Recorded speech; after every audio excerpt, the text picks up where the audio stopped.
Every night, somewhere in the ancient world, a scholar or a healer or a desert physician would sit down before sleep and eat with intention, not because they had clinical trials, not because they had neuroimaging technology, but because they had watched, across generations, what happened to people who nourished themselves in the hours before rest, and what happened to those who did not. 32 centuries before the first neuroscientist ever coined the word hippocampus, the physicians of ancient Mesopotamia had already identified that the evening meal held a different quality of power than any other food consumed during the day.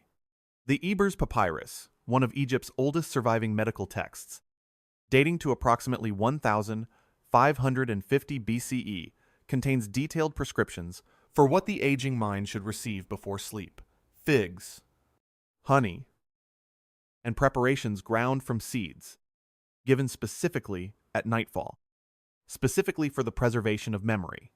Here in the 21st century, researchers at some of the most respected institutions in the world, Rush University, the Karolinska Institute, the University of California at Los Angeles, are arriving, through controlled trials in neuroimaging and cellular biology, at conclusions that would have surprised no ancient healer at all.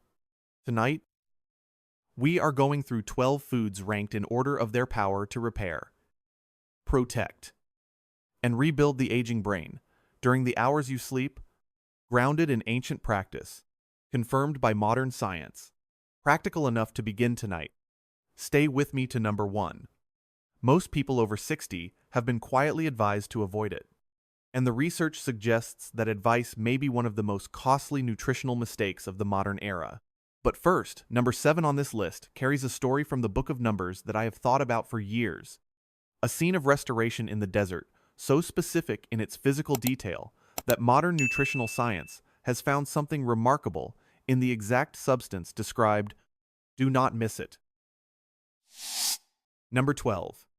Tart cherry juice.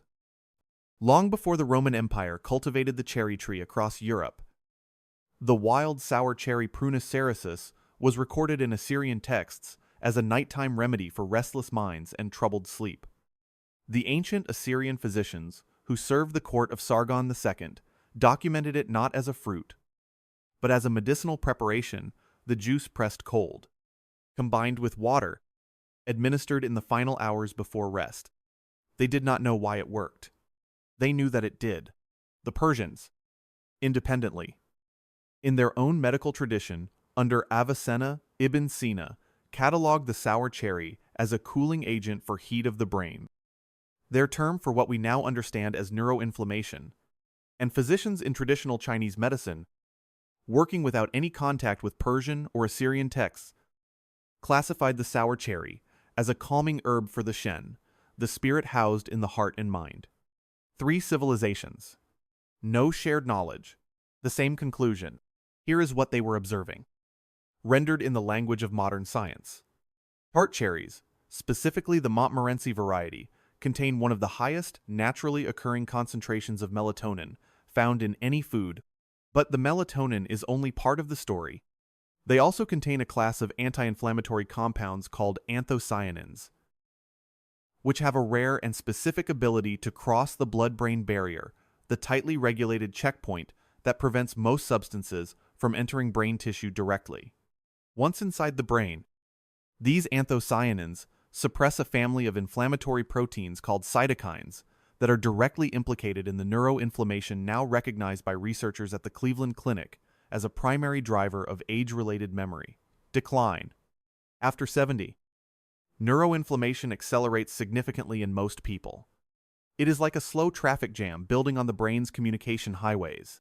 Signals still travel, but everything slows.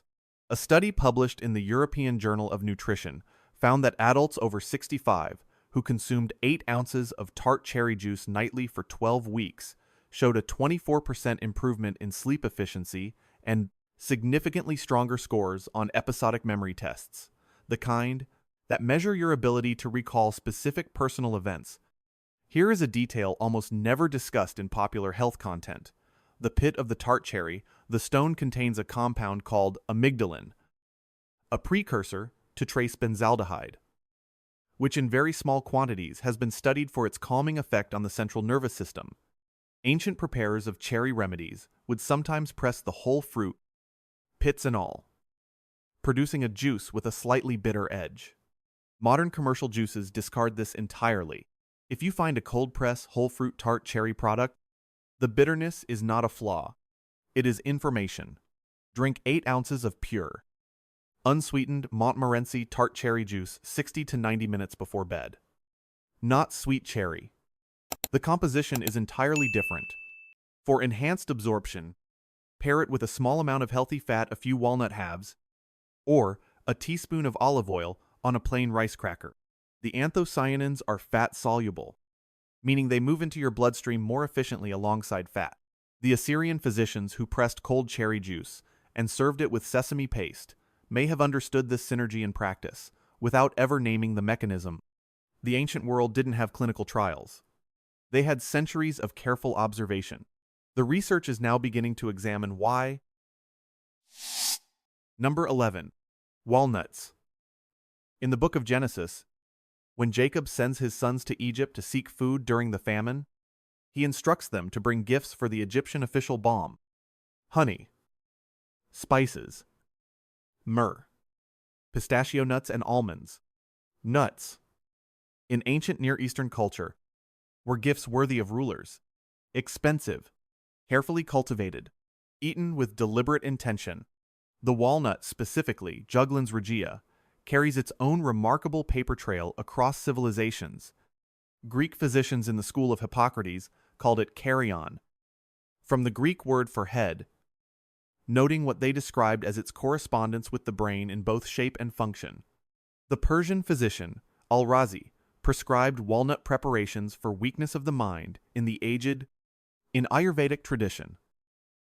The walnut was classified under Media raceyanas, the category of plants that specifically support and restore intellectual function.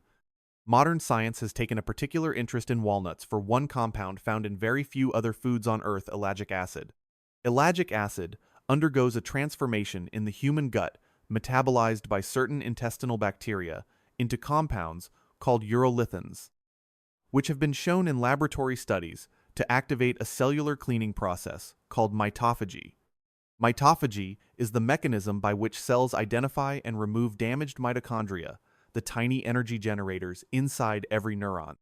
After 65, damaged mitochondria accumulate in brain cells at an accelerating rate, producing less energy and generating more oxidative damage simultaneously.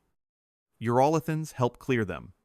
This is a mechanism the Greek physicians, who named the walnut after the head, could not have known, but they saw the outcome. Research published in the Journal of Nutrition, Health, and Aging found that older adults who consumed walnuts regularly demonstrated significantly better memory scores, faster cognitive processing speed, and greater mental flexibility than those who did not. A separate study from UCLA, involving over 600 adults with an average age of 68, found that higher walnut consumption was associated with a 52% lower likelihood of poor cognitive function on standardized testing.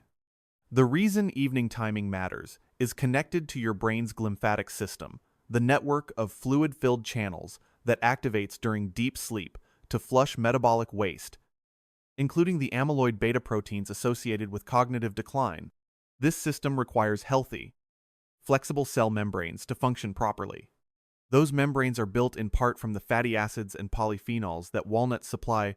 Eating them before bed places those building materials in your bloodstream at precisely the hour when your brain's cleaning crew needs them most. Eat 1 to 1.5 ounces, approximately 14 walnut halves, raw or dry roasted, about 60 minutes before sleep. Never roasted in oil. Never heavily salted. Pair them with tart cherry juice for a compounded anti-inflammatory effect that researchers describe as more powerful than either one alone. The Greek physicians called it carrion because they saw something in the shape. The researchers call it neuroprotective because they can now measure the mechanism. The distance between those two observations is 2,000 years. The conclusion is the same. Number 10. Raw honey. The word honey appears in Scripture more than 60 times. In Proverbs, wisdom itself is compared to honey, pleasant to the soul. In the book of Ezekiel, the prophet describes eating a scroll given to him by God and finding it sweet as honey in my mouth. In it Samuel, Jonathan reaches out his staff, touches wild honey, and his eyes, we are told, were enlightened, a phrase that has always struck me as more than poetic. The Quran describes the rivers of paradise as running with honey. The Vedic tradition calls it madhu, the sacred substance, and it is one of the 5 sacred foods of the Panchamrita offering. In ancient Egypt, honey was placed in tombs alongside the dead to nourish the soul in the afterlife. No substance in human culinary and spiritual history has been regarded with more consistent reverence across more separate traditions.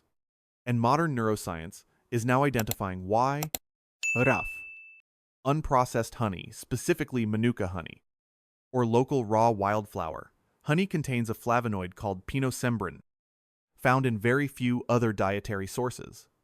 Research at the University of Waikato in New Zealand has shown that pinosembrin promotes neurogenesis, the growth of new neurons in the hippocampus, the region of your brain most directly responsible for forming and storing new memories. The ability to grow new brain cells was once believed to stop in early adulthood. We now know it continues in the hippocampus throughout life, and that it can be both accelerated and suppressed by what you eat. Raw honey accelerates it. Processed sugar does the opposite. There is also honey's effect on cortisol. Elevated cortisol at night, the stress hormone that remains chronically elevated in many people over 60, actively kills hippocampal neurons with prolonged exposure and suppresses the deep sleep stages where memory consolidation occurs. Raw honey triggers a modest, controlled insulin response that gently lowers cortisol levels before sleep, quieting the chemical interference that would otherwise interrupt your brain's overnight repair cycle. Research from the University of Malaya found that subjects who consumed raw honey before bed demonstrated significantly lower midnight cortisol levels and significantly better memory test scores the following morning. Here is the detail that is almost never mentioned. The processing temperature matters enormously. Most commercial honey is heated to above 70 degrees Celsius during pasteurization. At that temperature, pinosembrin degrades significantly, and the enzymatic compounds responsible for neurogenesis are rendered inactive. The jar labeled pure honey in most grocery stores is nutritionally distant from what Jonathan touched on the end of his staff in the fields of ancient Israel. Look for honey that is raw, unfiltered, and ideally opaque or slightly crystallized. Those are signs of minimal processing. 1 to 2 teaspoons. Stirred into herbal tea that is warm, but not above 40 degrees Celsius. 30 minutes before bed. More than 2 teaspoons begins to spike insulin too aggressively and reverses the benefit. Pair it with Greek yogurt. The casein protein slows the release of honey's natural sugars and extends the gentle cortisol-lowering effect through more of the night. They called it sacred. The research is now examining the compounds behind the name. Number 9. Greek yogurt. Fermented milk products appear throughout the ancient world with striking consistency. In Genesis, Abraham sets before his 3 heavenly visitors butter and milk alongside the calf, the oldest of Near Eastern hospitality. The Vedic texts describe dadi-curdled milk as one of the sacred foods of the gods. Herodotus records that the Scythian nomads of the Black Sea region consumed fermented mare's milk as a staple and noted their unusual vigor and mental acuity in old age. The specific mechanism that makes fermented milk products powerful for the aging brain is a phenomenon now studied extensively in nutritional gerontology. Casein protein, the dominant protein in Greek yogurt, digests slowly over 6 to 8 hours.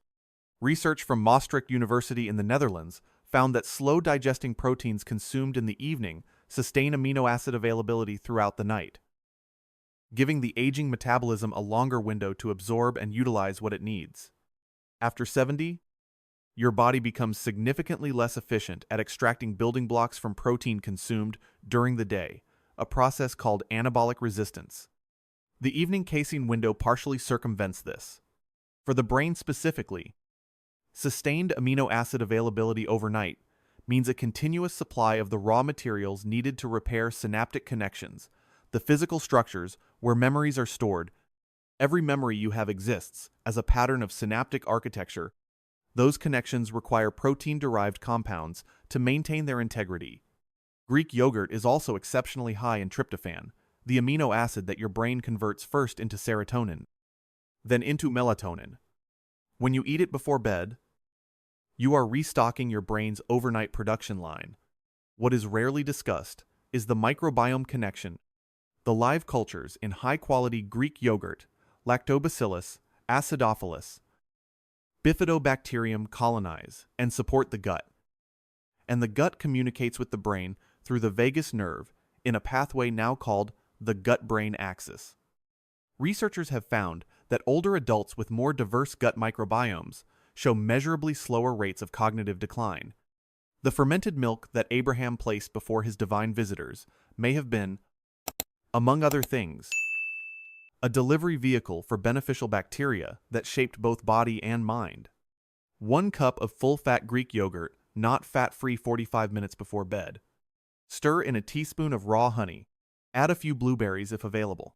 Avoid granola, refined carbohydrates, or added sugars, which spike insulin at bedtime and actively interfere with the brain repair processes occurring overnight. Number 8.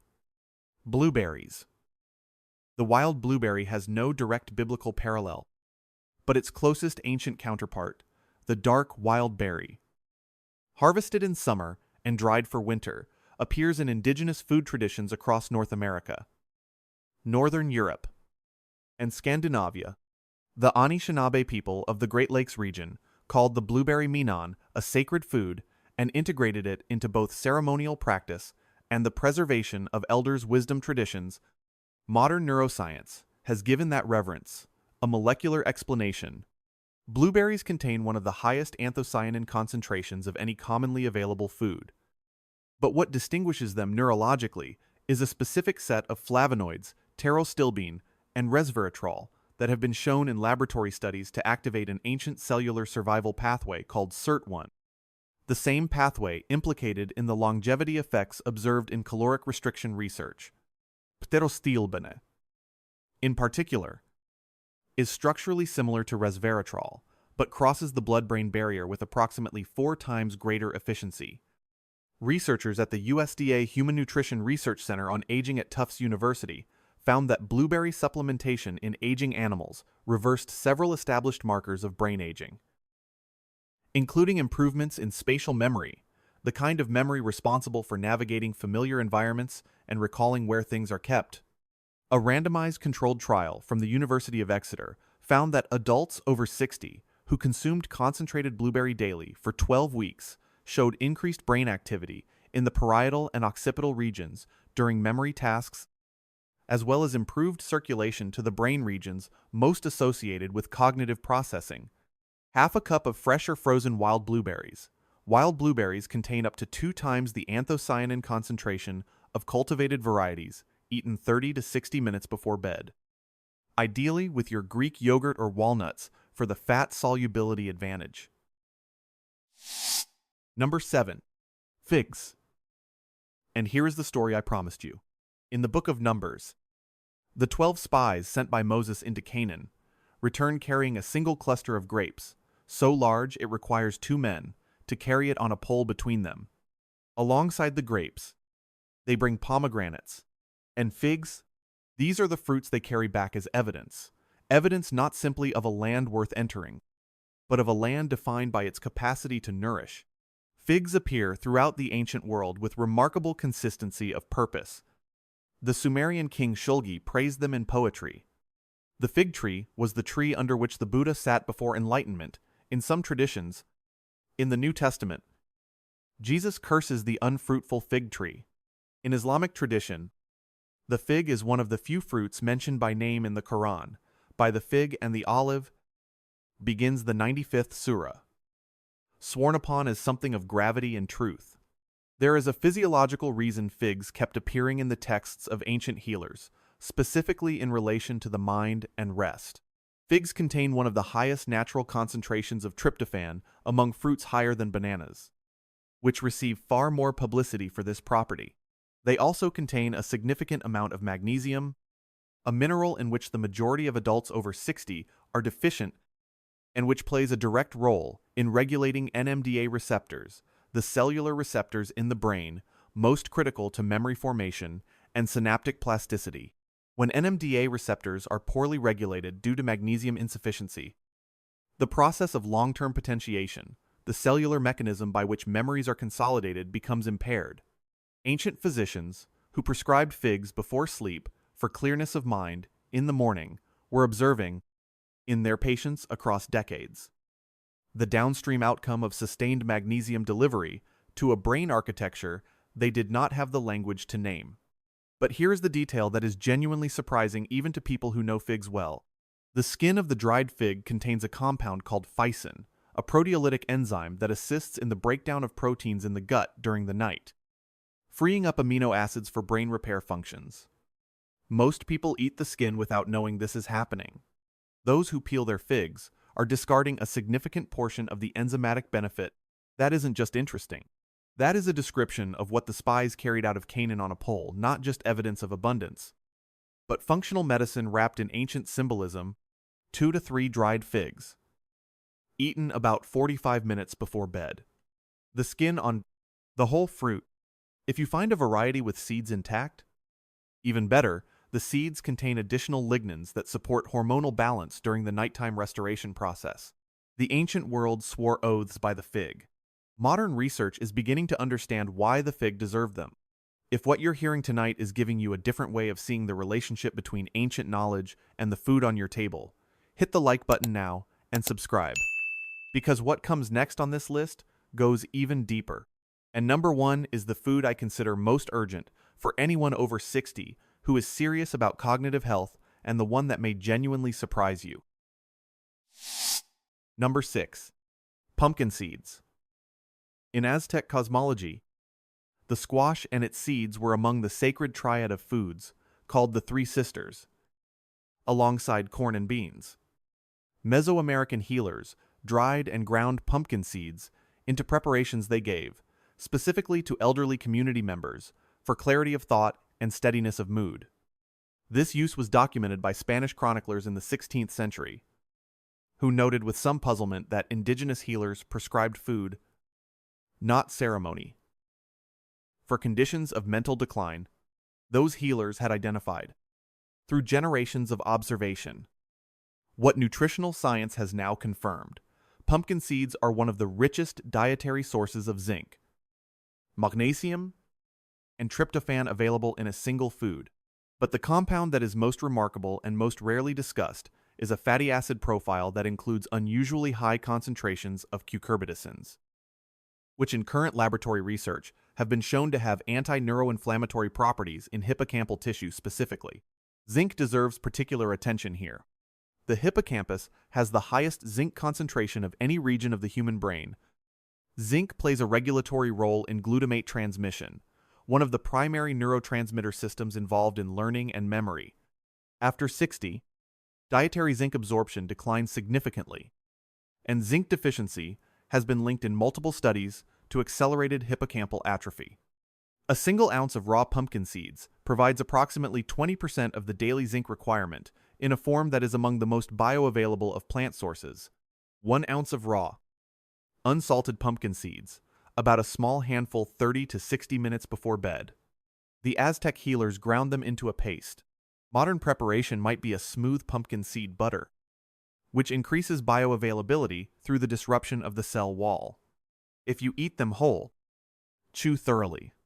The seeds that ancient healers harvested and dried with such care were not eaten carelessly. Number 5. Oily sardines or mackerel. The Sea of Galilee, the Kinneret, was in the 1st century, one of the most intensively fished freshwater bodies in the known world. The disciples whom Jesus called from their nets were fishing for a species, now identified as Ceratherodon galileus, a tilapia, but the waters also yielded abundant small oily fish, dried and exported across the Roman Empire. The miracle of the loaves and fishes, not fish, plural species, but opsarion in the original Greek, specifically small preserved fish, was a meal of oily, preserved, densely nutritious food given to thousands in a moment of need. Fish oil, rendered from small oily fish, was used medicinally in ancient Rome. Celsius, the Roman physician, prescribed it for trembling of the limbs and dimness of thought in the aged. The Norse preserved herring as a winter food, specifically for the elderly. Japanese traditional medicine classified iwashi sardine as a brain food, consumed specifically by scholars and monks engaged in intensive study. What these traditions were independently preserving was access to preformed EPA and DHA, the long-chain omega-3 fatty acids that are structurally essential to brain tissue, not merely beneficial, structurally essential. Here is the specific aging concern. After 60, your liver's ability to convert short-chain omega-3s, the kind found in plant sources like flaxseed and walnuts, into the DHA. Your brain actually uses drops by approximately 60 to 70%. The conversion pathway degrades, which means that for most people over 60, plant-based omega-3s are providing a fraction of the benefit they would have provided decades earlier. The only way to guarantee adequate DHA delivery to aging brain tissue is through direct consumption of preformed omega-3s, and the most concentrated, accessible dietary source is small, oily fish. A 3-ounce serving of sardines provides approximately 1,500 milligrams of combined EPA and DHA, more than most supplements deliver, in a food matrix that enhances absorption in ways that isolated oil capsules do not fully replicate. 2 to 3 sardines from a tin packed in water or olive oil, never soybean oil, or a small fillet of mackerel, eaten as part of a light evening meal 2 hours before bed. If you find sardines difficult, mackerel has a milder flavor and nearly identical nutritional profile. The disciples who drew those nets across the Sea of Galilee were working in a food tradition that nourished one of the most intellectually productive cultures of the ancient world. The water they fished was cold, the fish were small and oily, and 2,000 years later, the research confirms what those fishing communities understood through practice. Number 4. Banana. The banana appears in Sanskrit texts as kadali, a fruit associated in Ayurvedic tradition with coolness, rest, and the restoration of nervous energy depleted by the heat of the day. Buddhist monks planted banana groves around their monasteries, specifically as a food for evening and for recovery from illness. The Karaka Samhita, one of Ayurveda's foundational texts, compiled roughly 2,000 years ago, recommends ripe banana with honey before sleep, specifically for those whose mind is agitated or whose sleep is disturbed by thoughts. The modern nutritional explanation is both simple and layered. A ripe banana contains approximately 10 milligrams of tryptophan per 100 grams, not a large amount in isolation, but delivered alongside a specific carbohydrate ratio that makes it uniquely effective. The carbohydrates in a ripe banana trigger a modest insulin response that temporarily reduces competing amino acids in the bloodstream, creating what nutritional researchers call a tryptophan window, a brief period in which tryptophan can cross the blood-brain barrier with unusually low competition. Ripe banana also contains vitamin B6-pyridoxine, which serves as the cofactor enzyme required to convert tryptophan into serotonin. Without adequate B6, the tryptophan arrives, but the conversion is impaired. The banana essentially packages both the raw material and the conversion tool in the same food. There is something else rarely discussed. The inside of a banana peel, the white fibrous lining, contains a higher concentration of tryptophan and serotonin than the fruit flesh itself. Traditional Ayurvedic preparations sometimes included the inner scraping of the peel in preparations. This has been confirmed in modern analysis. Banana peel extract shows serotonin concentrations measurably higher than the fruit. The part that the modern world discards without thought was the part that ancient healers sometimes used with greatest care. One ripe banana spotted, not green, the riper the banana, the more available its tryptophan content 30 to 45 minutes before bed. Eaten with a teaspoon of raw honey for the synergistic cortisol-lowering effect described earlier. The Ayurvedic prescription was not accidental. Number 3. Chamomile tea. In Exodus, among the preparations described for the holy anointing oil, given to Moses a blend of myrrh, cinnamon, calamus, and cassia, there is a broader context of aromatic plant medicine that permeated the ancient Near East. Chamomile itself, Matricaria chamomilla, was found pressed and preserved in the tomb of Ramesses II. Placed there as a medicine, Egyptian physicians prescribed it for fever of the mind. It was one of the 9 sacred herbs of the Anglo-Saxon Lacnunga, a medical manuscript from the 9th century CE. Chamomile appears across ancient Egypt, Greece, Rome, Anglo-Saxon Britain, and in the folk medicine of medieval Europe, always with a consistent association: rest, calm, and restoration of the mind during the night hours. The compound responsible is an antioxidant called apigenin, which binds to GABA-A receptors in the brain, the same receptors targeted by certain classes of pharmaceutical sleep aids. The mechanism is similar, the potency is different, and the side effects are essentially non-existent. What chamomile does over time, however, is more remarkable than a single night's benefit. Research published in Phytomedicine found that older adults who consumed chamomile extract daily for 28 days showed significant improvements in long-term memory, immediate memory, and working memory scores compared to control groups. The researchers proposed that sustained apigenin activity may support the neurogenesis process in the hippocampus, a finding that connects chamomile to the same neurogenic pathways as raw honey, suggesting a compounding effect when the two are combined. 1 cup of high-quality loose-leaf chamomile, not a standard tea bag, which contains substantially less apigenin due to reduced flower density, steeped for 10 to 12 minutes in water, just below boiling. The longer steep is essential. Most people steep chamomile for 3 minutes and receive a fraction of the therapeutic apigenin content. Stir in your half teaspoon of raw honey. After the water has cooled slightly, drink it 30 to 45 minutes before bed. Egyptian physicians placed chamomile in the tomb of a pharaoh. The research is now examining the chemistry behind the tribute. Number 2. Pumpkin roasted with seeds. The Book of Jonah gives us one of Scripture's most intimate images of physical exhaustion and restoration, a prophet who has fled, been swallowed and returned, preached a city to repentance, and now sits in the desert sun, drained and angry and depleted, asking God to take his life. And God provides a plant, kiayon in the Hebrew, translated variously as gourd, vine, or pumpkin, that grows up overnight to shade him. The text is explicit that this plant provided not just shade but comfort. Jonah's anger eased. His body was sheltered. He slept.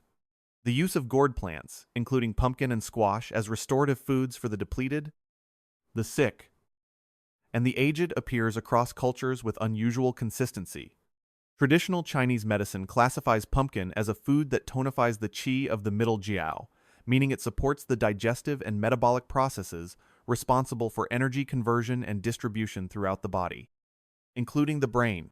Cherokee healers used baked pumpkin as a specific remedy for elder community members showing signs of mental decline.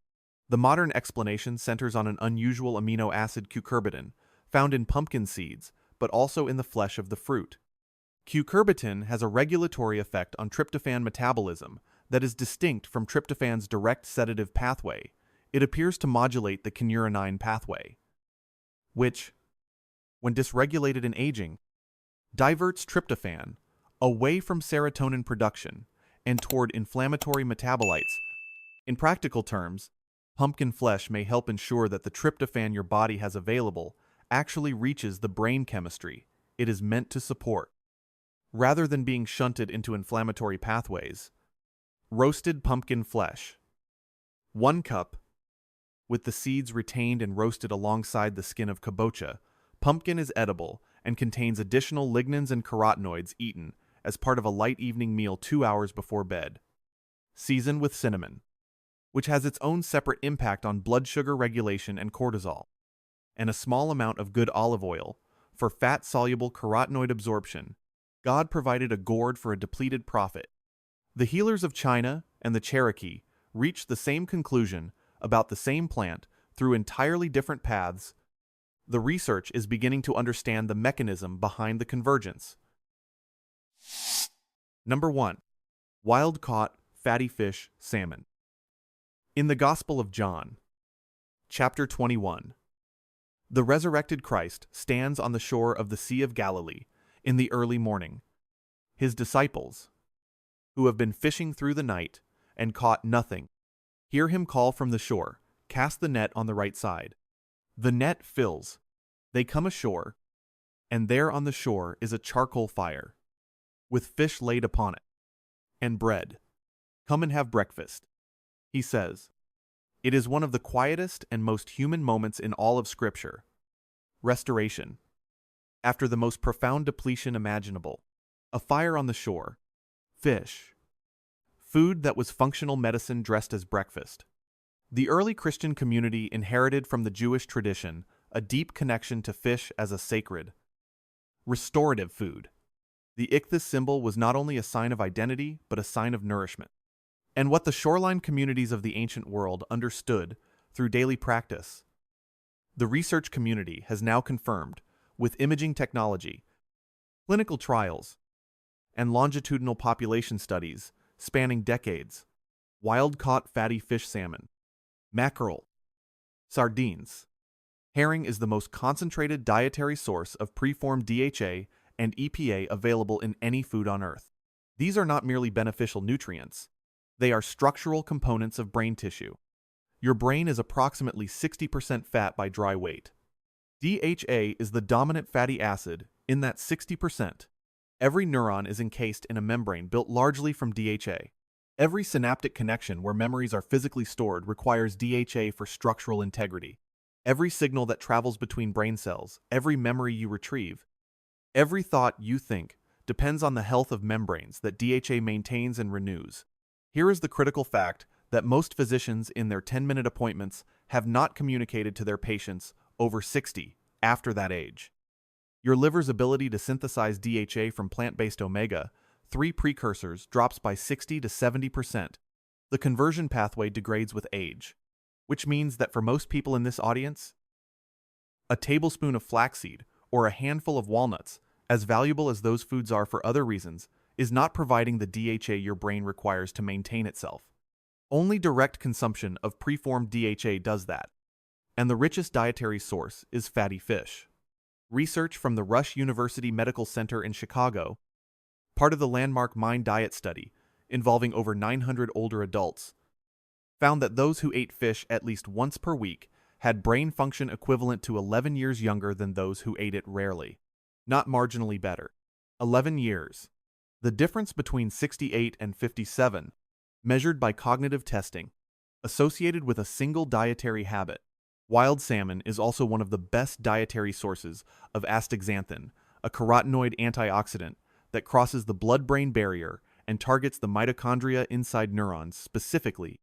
It is among the most potent antioxidants identified in nutritional science, estimated at approximately 65 times the antioxidant power of vitamin C in lipid environments. Aging neuronal mitochondria, as I noted earlier, produce less energy and more oxidative damage simultaneously. Astaxanthin helps restore their function, increasing energy output, reducing oxidative stress. In the precise cells responsible for memory and cognition, wild salmon is also exceptionally high in vitamin B12. Vitamin D column and selenium, 3 nutrients in which the majority of adults over 65 are clinically deficient, and all 3 of which play direct roles in neurological function. B12 deficiency alone is estimated to affect between 15 and 40% of adults over 60. It is directly linked to brain atrophy, memory loss, and mood disturbance. A 4-ounce serving of wild salmon provides approximately 80% of the daily B12 requirement in one of the most bioavailable dietary forms that exists. And here is the evening-specific detail. The reason timing matters for fatty fish goes back to the glymphatic system. During deep sleep, your brain activates this network of channels to flush metabolic waste, including the amyloid beta proteins associated with cognitive decline. This flushing process is dramatically more effective when brain cell membranes are rich in DHA, because healthy, flexible membranes allow the glymphatic fluid to move more freely through brain tissue. Researchers at the University of Rochester found that glymphatic clearance is up to 60% more efficient in subjects with adequate DHA levels, compared to those who are deficient. Eating fatty fish in the evening places peak DHA availability in your bloodstream during the precise hours when your brain's cleaning crew is working hardest. A 4-ounce portion of wild-caught salmon, not farmed salmon, which has a substantially different fatty acid ratio and higher contaminant burden, eaten as a light meal approximately 2 hours before bed. Baked or gently poached. Not fried. The skin on salmon skin contains the highest concentration of DHA of any part of the fish, and most people discard it without knowing this.